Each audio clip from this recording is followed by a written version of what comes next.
Part 1. The Myth of Strength. We live in a world that worships strength. Not the kind that bends steel or breaks records, but the kind that smiles through pain, that hides tears behind productivity, that keeps moving even when the soul is begging for rest. We are taught from such a young age that to show emotion is to be weak, that to fall apart is failure. And so we hold it all in, wearing armor made of silence and pretending we are fine. But what if strength was never meant to be the absence of pain, but the courage to face it? People are praised for keeping it together, even when they're breaking inside. A mother who never cries, a man who never talks about his fears, a friend who always listens but never shares. These are the ones we call strong. But are they, or are they just numb? Trying to appear unbreakable is often a way to keep from breaking open. But breaking open is how the light gets in, how we grow, how we begin to feel again. Pretending to be okay is not strength. It's self-abandonment. Carl Jung once said, "Until you make the unconscious conscious, it will direct your life and you will call it fate." What we bury doesn't disappear. It waits. It waits for a moment to rise, to speak, to be known. We often think we are protecting ourselves by hiding our pain. But ask yourself this: are you really protecting yourself? Or are you abandoning a part of yourself that is crying out to be seen? The illusion of invulnerability is just that, an illusion.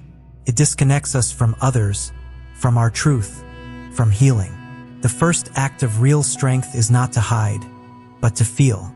Not to run, but to sit with what hurts. Part 2. Meeting the Lady in Black. There was a man who, time and again, found himself heartbroken. Each relationship ended in pain, and each time he believed the fault lay with others. He couldn't see the pattern, the recurring spiral of emotions that left him feeling abandoned and unworthy. He tried to move on, to forget, to suppress the ache that lingered. But the more he ignored it, the heavier it became, like a weight pressing down on his chest. Nights were the hardest, filled with memories and questions that had no answers. One night, as he drifted into a restless sleep, he dreamed of a knock at his door. He opened it to find a lady in black, her presence both haunting and comforting. She looked into his eyes and said, "I am the sorrow you buried as a child. I'm not here to break you. I'm here to remind you, you've been hurt, and you've never let yourself heal." He was taken aback, unsure of what to do, but something in her voice, in her eyes, told him to listen. He invited her in, and they sat together in silence. For the first time, he allowed himself to feel the pain he had long suppressed. As they sat, memories surfaced.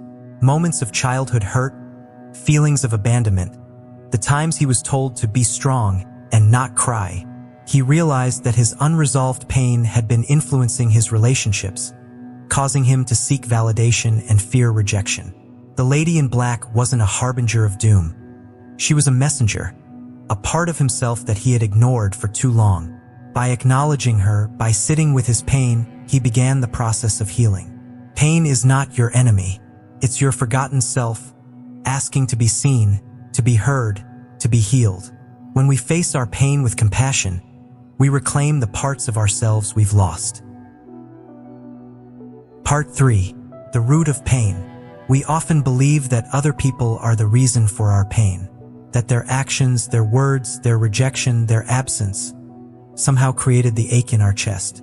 But if we sit quietly and listen deeper, we begin to notice something strange. They didn't build the wound. They only touched it. They only brushed against something that was already aching inside. A bruise we've carried for years. A cut we never tended to. A memory buried under layers of pretending we're fine. And when someone's words sting, or when a lover leaves, or when we're ignored by the people we long for, what we feel is not just that moment. We're feeling every moment we ever felt unseen.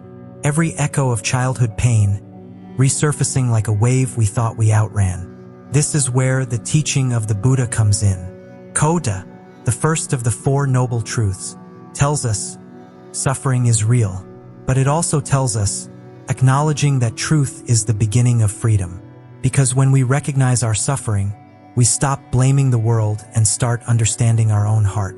Healing isn't about fixing people or fixing the world so we never hurt again. That's the illusion. Healing is learning to feel what we've refused to feel and staying present with it long enough for it to soften. Sometimes the pain is ancient. It doesn't speak in words, it speaks in patterns. In the way we push love away, in the way we hide when we're afraid, in the way we choose silence when we long to scream. So the question isn't always, how do I stop hurting? Maybe the deeper question is, what if pain isn't the problem, but the path? Part 4. The wisdom inside suffering. If you sit long enough with your pain, it begins to whisper instead of scream. It begins to reveal things you never noticed when you were busy running from it. Pain, when we let it speak, becomes our guide. It shows us where we've been blind. It leads us to the places we've forgotten. It holds the map back to our lost self. Carl Jung once said, "There is no coming to consciousness without pain." And this is not a punishment. It is an invitation. Pain is how life calls us to wake up. Not because we are broken, but because something within us longs to be whole again. When we repress what we feel, anger, grief, fear, it doesn't go away. It simply moves into the basement of the psyche. And down there, in the dark, it grows roots. It begins to shape our thoughts, our choices, our relationships, without us even knowing. That's the danger of turning away from pain. It doesn't disappear, it disguises itself. That's the beginning of what Jung called the shadow, the parts of us we've disowned, but which still drive us from behind the curtain. This is why mindfulness, what the Buddha called Chan Neem, is not just calm breathing or sitting still. It's the courage to sit beside our pain without judgment. To say, I see you, I hear you, I'm willing to feel you. And slowly something shifts. Instead of our pain chasing us from behind, we invite it to sit beside us. It becomes a companion, not a captor. And in that moment, it loses its power to control. Let your pain sit beside you, not behind you. Then, it no longer drives you. These words are simple, but they are the key to emotional freedom. Picture it like this. You're walking through a pitch-black forest. You're afraid, confused, unsure where to go. And then, you realize that the lantern in your hand, the very light guiding your way, is your pain. You've been holding it all along. It was never your enemy. It was the light. It was always the light. Part 5. Individuation, becoming whole. There's a quiet lie many of us carry, that growth means becoming perfect, becoming unshakable, becoming someone untouched by pain. But real growth is not about becoming flawless. It's about becoming whole. Fully, painfully, beautifully whole. You see, there is a word Jung gave us. Individuation. It sounds heavy, but it means something simple. Becoming yourself. Not the roles you play, not the armor you wear, not the wounds that speak for you, but the quiet, honest self beneath it all. It is the journey of calling every part of you back home. The child you silenced, the anger you were taught to fear, the grief you buried under your strength, the voice that said, I'm not enough. You don't become whole by escaping pain. You become whole by turning toward it and saying, you too belong. You are not just light. You are not just shadow. You are the sky that holds both. Joseph Campbell once wrote, the cave you fear to enter holds the treasure you seek. And in that cave, the one you've avoided your entire life, waits a forgotten part of you, holding your name, holding your voice, holding the key to your return. This is the journey of the soul, not away from suffering, but through it, not toward perfection, but into wholeness, into integration. And so I ask you gently, what part of yourself have you abandoned just to survive? Part 6.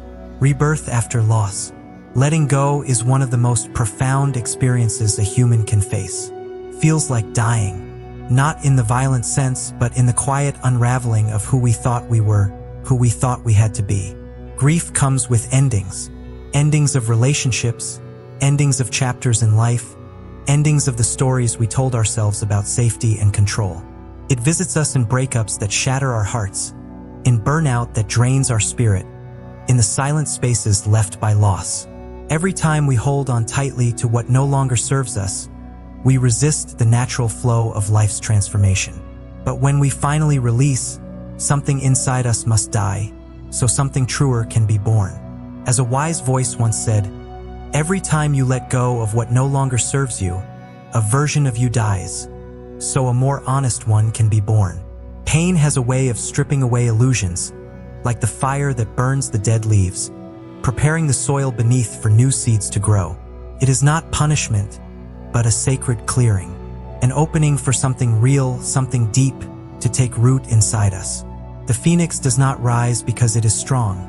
It rises because it surrendered fully to the fire that consumed it. Surrender is not weakness. It is the courage to meet your own end so that you can begin again. When we face loss, whether of a dream, a person, or a part of ourselves, it can feel like the world is breaking apart. But in the breaking, there is also a sacred invitation to step into a new self, a rebirth that only comes through letting go. What if the endings you fear are not just endings, but the gateways to your true becoming? What if every death within you is the seed of new life? So gently, I ask you to hold your grief with tenderness, to trust the slow, sacred process of dying and becoming, and to know that beneath the pain, a new you is waiting, ready to rise, ready to fly. Part 7. Your true armor. True strength does not come from armor made of steel or walls built high to shut others out. It comes from a deeper place, the place where you truly understand yourself, where you greet your own pain with a gentle curiosity rather than a harsh defense. So often, we wear false armor. We shut down our feelings, pretending everything is fine when inside we are breaking. We throw ourselves into endless work to escape the stillness where our pain waits patiently, and we build walls around our hearts to keep others from seeing what we fear most, our vulnerability.